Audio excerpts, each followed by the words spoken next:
Hello friends, welcome to my YouTube channel Vertex Classes for You. I am your friend Prahlad Parihar. Today we are going to discuss about lesson number 4 of 10th class CBSE and NCERT. दोस्तों आज बात करते हैं from the diary of Anne Frank, जो कि आपका 10th class का 4th lesson है। और जैसा मैं पहले एक वीडियो बना चुका हूं जिसमें एन फ्रैंक के बारे में और ज्यूस लोगों के ऊपर हुए अत्याचारों के बारे में मैंने एक पूरी कहानी जो है, एक वीडियो जो है आप लोगों को द कश्मीर फाइल्स के साथ कंपेयर करके बताया था। आज बात करते हैं कि एन फ्रैंक की जो डायरी जिसके बारे में ये लेसन है उसमें क्या लिखा है। तो डायरी जैसे कि वर्णन होता है डेली लाइफ का या उससे रिलेटेड चीज़ों का, तो ऐसे ही ये शुरू होती है। सबसे पहले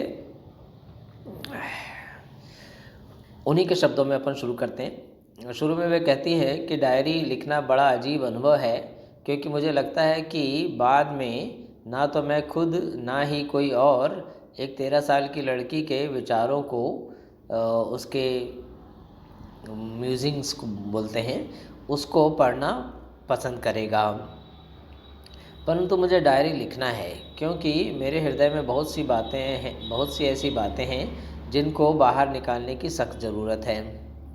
आगे वो कहती हैं कि पेपर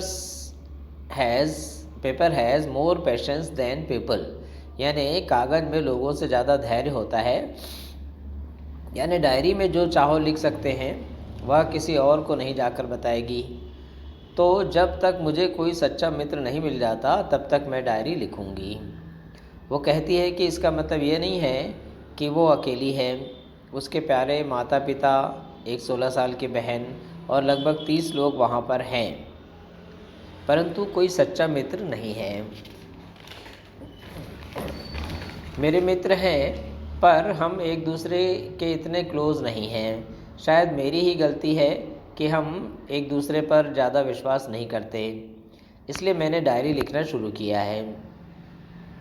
इसलिए मैंने डायरी को ही अपना मित्र बना लिया और उसी को की कल्पना की कि वही मेरा मित्र है, और उसको मैंने जो है किट्टी नाम दिया है।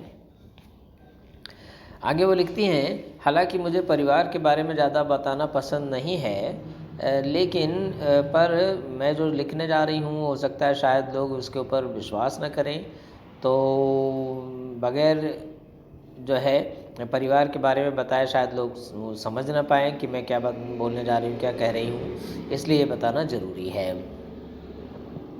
मेरे पिता दुनिया के सबसे प्यारे और आकर्षक, हैंडसम, एडोरेबल कहती है वो पिता हैं। उन्होंने 36 साल की उम्र में मेरी माँ से शादी की थी, जब मेरी माँ 25 साल की थी। मेरी बहन का जन्म जर्मनी के फ्रैंकफर्ट में 1926 में हुआ था और मेरा जन्म 12 जून 1929 को हुआ था। 4 वर्ष की होते तक मैं फ्रैंकफर्ट में ही रही। फिर मेरे माता पिता 1933 में हॉलैंड चले गए। कुछ दिन हम दोनों बहनें अपनी दादी के पास रही। फिर पहले मार्गोट और उसके बाद, उनकी बहन का नाम है मार्गोट, और फिर उसके बाद उसके जन्मदिन पर मैं हॉलैंड पहुंची। मुझे उसके जन्मदिन के तोहफे के रूप में टेबल पर रखा गया था। छोटी सी बच्ची थी, 4 साल की, तो जो है वो कहती है कि मुझे इस तरह से प्रेजेंट किया गया था, बर्थडे प्रेजेंट की तरह। बहुत प्यारा और बहुत ही मर्मस्पर्शी वर्णन है इस डायरी में। अगर हम एन फ्रैंक की बैकग्राउंड को जान लें तो हमें जो है हम बहुत ही भावुक हो सकते हैं, बहुत ही भावुक हो जाते हैं, क्योंकि जिस तरह हिटलर ने ज्यूस लोगों पर अत्याचार किए, छोटे बच्चे, महिलाएं, पुरुष, बहुत ही बुरा समय था वो। आगे वहाँ डायरी में हम पढ़ते हैं कि वहाँ मैंने नर्सरी में पढ़ना शुरू किया। जब मैं 6वीं कक्षा में थी तो मुझे मेरी प्यारी टीचर और हेड मिस्ट्रेस मिसेस कुपरस को जो है विदाई देनी पड़ी। हम दोनों की आंखों में आंसू थे। इसका मतलब यह है कि वो बहुत ही प्यारी बच्ची थी और उसके टीचर्स उसे बहुत पसंद करते थे। तो ये विदाई इस कारण भी हो सकता है कि उनको और दूसरी जगह जाना हो, क्योंकि 42 के आसपास की बात है ये। और उसी के बाद जो है वर्ल्ड वार जो है शुरू हो गया था, सेकेंड वर्ल्ड वार। आगे वो लिखती हैं, जनवरी 1942 में मेरी दादी कुछ महीनों की बीमारी के बाद गुजर गई और कोई नहीं जानता कि मैं उन्हें बहुत याद करती हूँ। यानी वो अपनी दादी को बहुत प्यार करती थी और वो अक्सर उनको याद करती रहती थी। इस साल मेरा बर्थडे दूसरों के लिए था और दादी माँ के नाम से मैंने कैंडल भी जलाई थी। तो अब वो कहती है आगे कि हम चारों लोग तो ठीक हैं, आज 20 जून 1942 है। तो इस प्रकार से फ्रेंड्स ये पार्ट हम यहीं ब्रेक करते हैं, क्योंकि अगर हम ज़्यादा लंबा ले लें तो फिर ज़रा दिक्कत हो जाएगी, तो बड़ा वीडियो बन जाएगा, इसलिए हम यहाँ पर रोकते हैं। तो ये डायरी है एन फ्रैंक की, जिसमें वो अपने परिवार के बारे में, छोटी सी बच्ची है 13 साल की, 6वीं क्लास की स्टूडेंट है। अब वो कितना जो है लिखेगी, कोई बड़ों की तरह तो नहीं लिखेगी, लेकिन जो कुछ भी लिखा है बहुत ही प्यारा है और बहुत ही भावुक कर देने वाला है। तो ये वर्णन, ये जो मैंने आप लोगों को बताया, इसके आगे का पार्ट जो है हम नेक्स्ट वीडियो में लेंगे।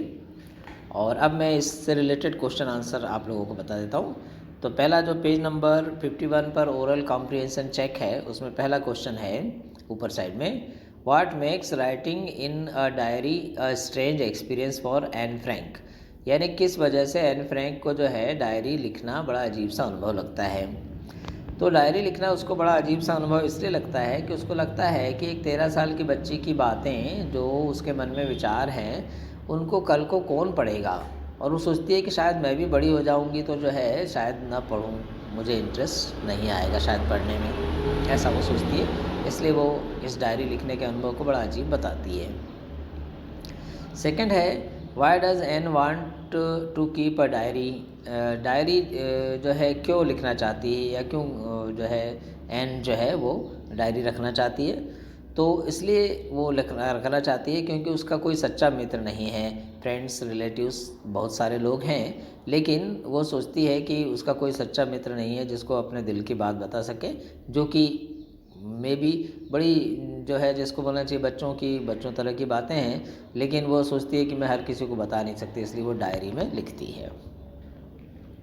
उसके बाद इसमें है third question, why did Anne think she could confide more in her diary than in people. और एन ऐसा क्यों सोचती है कि वो लोगों से ज़्यादा जो है डायरी में विश्वास रख सकती है। तो एन इसलिए ऐसा सोचती है क्योंकि वो जानती है कि डायरी जो है जा कर के उसकी बातों को किसी और को स्वयं से नहीं बताएगी, जबकि लोग जो है वो इधर की बात उधर, उधर की बात इधर, यानी कि जो है उनको अगर कुछ बता दो तो वो दूसरों को बता देते हैं। तो वो जो अच्छा नहीं लगता, इसलिए वो डायरी पर ज़्यादा विश्वास करती है। इसी में नीचे जो है पेज नंबर 51 पर ही जो है ओरल कॉम्प्रिहेंशन जो है एक दूसरा भी है, और उसमें पहला क्वेश्चन है, why does Anne provide a brief sketch of her life. Anne ने जो है अपने जीवन का एक संक्षिप्त वर्णन क्यों किया है। तो एन ने अपने जीवन का संक्षिप्त वर्णन इसलिए किया है क्योंकि उसको लगता है कि अगर वो सीधे डायरी लिखना शुरू कर दे तो लोग समझ नहीं पाएंगे, उसकी बातों को उसके शब्दों को समझ नहीं पाएंगे, इसलिए वो अपने परिवार के बारे में बताती है शुरू में, हालांकि उसको अपने परिवार के बारे में बताना पसंद नहीं है। और इसमें सेकंड क्वेश्चन है, what tells you that N loved her grand mother. आपको कैसे पता चलता है इस डायरी को पढ़ करके कि वो अपने ग्रैंड मदर को बहुत प्यार करती है। तो ऐसे हमको पता चलता है कि उसने लिखा है कि जब उसकी दादी माँ गुजर गई तो जो है उसने बर्थडे भी ठीक से नहीं मनाया, मतलब दूसरों के लिए मनाया, और दादी माँ के नाम से एक कैंडल उसने जलाया। दूसरी बात ये कि उसमें लिखा है कि कोई नहीं जानता कि मैं अपनी दादी माँ को कितना याद करती हूँ। तो वो बचपन से अपनी दादी माँ के पास रही और उन्हीं के साथ जो है उसका बचपन बीता है, तो वो अपनी दादी को बहुत याद करती है। ये बातें इस डायरी में लिखी हुई हैं और डायरी को पढ़कर समझ में आती है। तो इस तरह फ्रेंड्स ये एन फ्रैंक की डायरी है, और इसका सेकंड पार्ट हम नेक्स्ट वीडियो में लेंगे। आई होप आप लोगों को समझ में आ रहा होगा। और एन फ्रैंक के बारे में बहुत सारी चीज़ें मैं एक पहले वीडियो में कह चुका हूँ, अब यहाँ पर हम डायरी रीड कर रहे हैं और डायरी के बारे में डायरीज और उसी लेसन से रिलेटेड क्वेश्चन आंसर हम पढ़ रहे हैं। तो आगे का हिस्सा नेक्स्ट इस वीडियो में। Thank you for watching my videos. Please subscribe this channel and share with your friends, like and comment also.